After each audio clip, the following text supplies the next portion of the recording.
Vamos a explicar rápidamente la parte de dilatación. Dice, en general, cuando los cuerpos aumentan su temperatura, se dilatan y cuando baja su temperatura se contraen. ¿Por qué pongo la palabra en general? Porque el agua no cumple con no cumple con esa condición, pero entre los 4 y los 0 grados. O sea, si yo tengo agua en 10 y de 10 la bajo hasta 5 grados, el agua se contrae. Si de 5 lo bajo a 4, como bajé la temperatura, el agua se contrae su volumen. Pero a partir de los 4 grados, si yo de 4 lo bajo a 3, en vez de disminuir su volumen, aumenta su volumen. Empieza a expandirse. Hasta los 0 grados. Hasta los 0 grados sigue expandiéndose. Por eso la densidad del hielo es de 0,9 y la densidad del agua es de 1. Y por esa razón el hielo flota. Ahora, este juego de dilatación y contracción lo podemos utilizar a nuestro favor, como por ejemplo en la parte de remaches. Acá introducimos, hay dos placas metálicas, obviamente hay un agujero previamente, donde pasa el remache caliente. Acá hay una separación entre las dos placas, pero no es que se pone caliente y con esta separación, sí se la pone junta. Yo la cuestión que lo hice separado para que vean que son dos placas diferentes. Entonces, estas placas están juntas, el remache caliente se lo martilla y presiona las placas, pero cuando se enfría se contrae y presionan aún más las placas. Acá podemos ver en la estación Miserere o no me acuerdo en qué otra estación de subte, ahí van a ver las placas, el remache y las placas metálicas. Entonces, después tenemos acá una llave térmica. Puede regular la temperatura de un termotanque o de una plancha. Estos dos son conductores donde pasa la corriente. Acá hay un conector. Y este que está acá es el bimetal. El bimetal es lo que dobla y hace que el circuito esté cerrado o esté abierto. ¿Cómo funciona este bimetal? Como el nombre lo indica, son dos metales. Acá tenemos la llave térmica de una plancha. Acá vemos los conectores. Y acá un cerámico. Este que está acá es el bimetal. De manera exagerada, ven que acá no se ven que hay dos metales. De acá de manera exagerada sí diferencié dos metales. Obviamente que el de acá abajo dilata más que el de arriba y eso hace que se doble. Al doblarse, estos conectores se separan. ¿Ven? Acá el bimetal se dobló y se separó, por lo cual deja de circular corriente y la plancha deja de aumentar su temperatura. Para regular la temperatura, lo que se regula es esta distancia. A mayor distancia, más se tiene que doblar y por lo tal, más temperatura tiene que estar el bimetal. Recuerden que el bimetal tiene dos metales diferentes que dilata diferente. Si uno, por ejemplo, si la varía la temperatura en 10 grados, este puede dilatar, vamos a decir, como por ejemplo 5 milímetros y este dilata 3. Bien, y eso es lo que hace que se doble. Pasamos acá a un termómetro. Fíjense, tenemos un termómetro de pared o termómetro que también puede tomar temperatura de líquidos. Tenemos el bulbo, que está compuesto por alcohol teñido, que puede ser rojo o azul, y el capilar por donde se dilata el alcohol. Fíjense que el capilar es recto. A diferencia de este, vemos que acá tiene mercurio, viene recto y acá se aplasta y sigue recto. La constricción lo que hace, la función que cumple es de que cuando se toma la temperatura al paciente, al sacarlo, no tome la temperatura ambiente, porque entonces empezaría a bajar. Si yo tomaría la temperatura de una persona con esto, yo lo puedo tomar, pero en el momento de sacarle el termómetro empieza a registrar la temperatura ambiente, y por lo cual la columna de mercurio en este caso, la columna de alcohol bajaría y me resultaría muy difícil de poder medir la temperatura del paciente.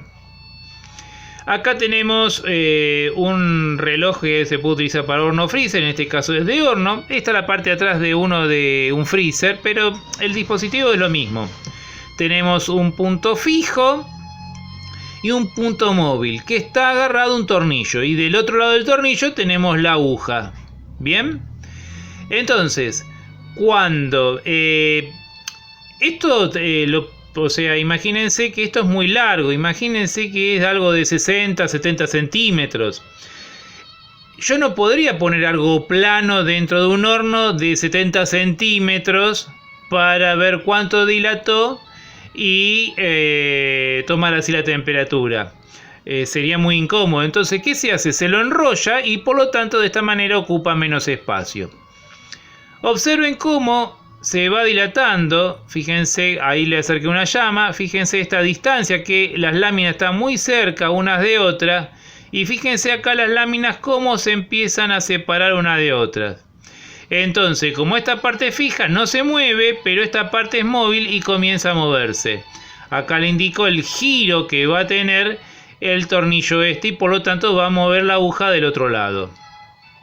También tiene aplicaciones en la industria. Por ejemplo, este cilindro, sería como un pistón, tendría que entrar dentro de esto. Si lo hago a temperatura ambiente, esto no entraría. Entonces, al bajarle la temperatura, que acá me dice que es oxígeno líquido, que están trabajando a menos 183 grados centígrados, entonces ahí se contrae y entra perfectamente en el cilindro.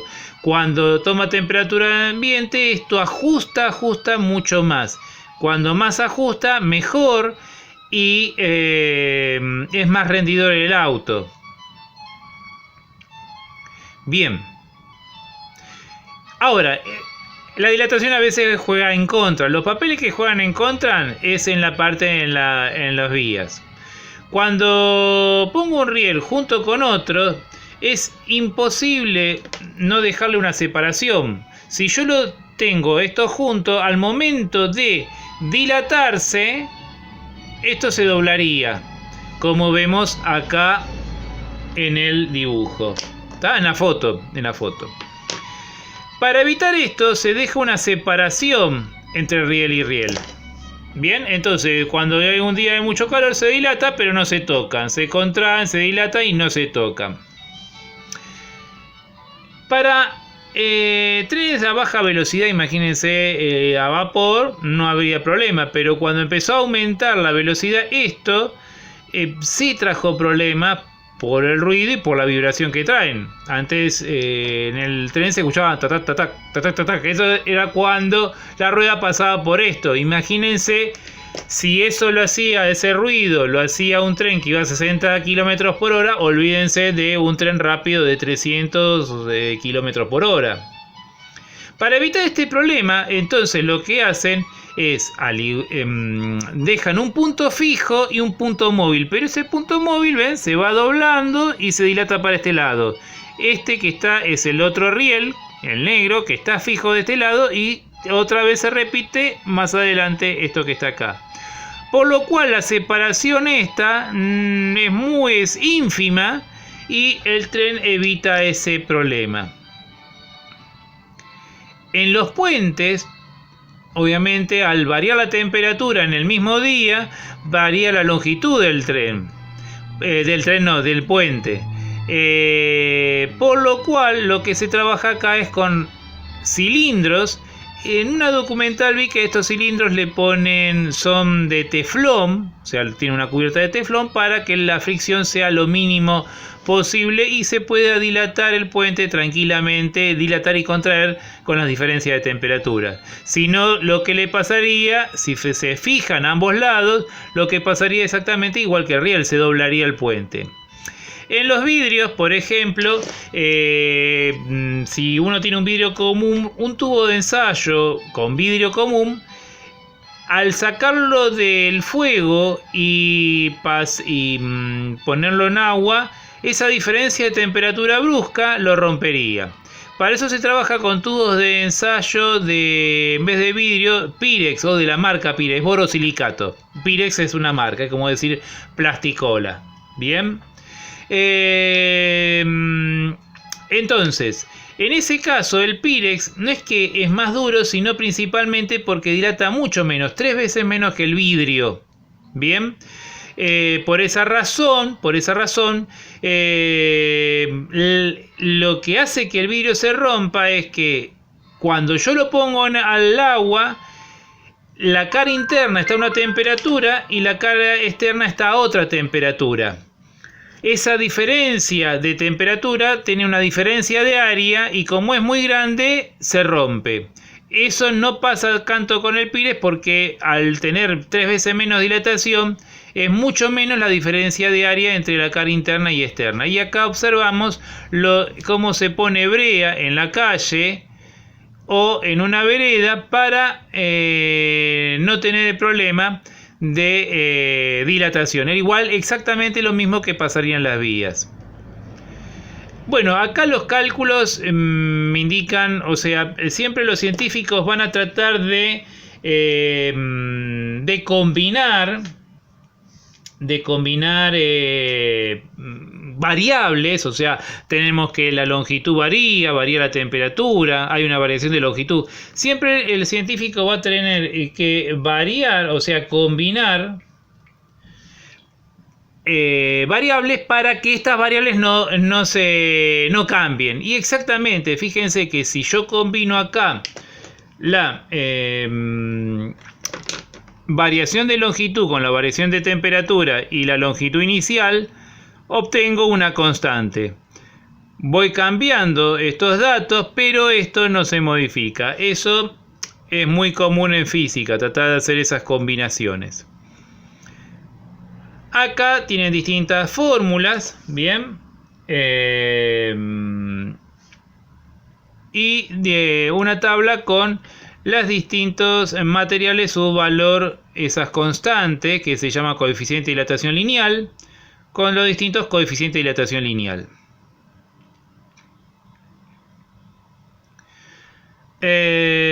Acá tienen las fórmulas para una sección, variación de superficie, o para volúmenes.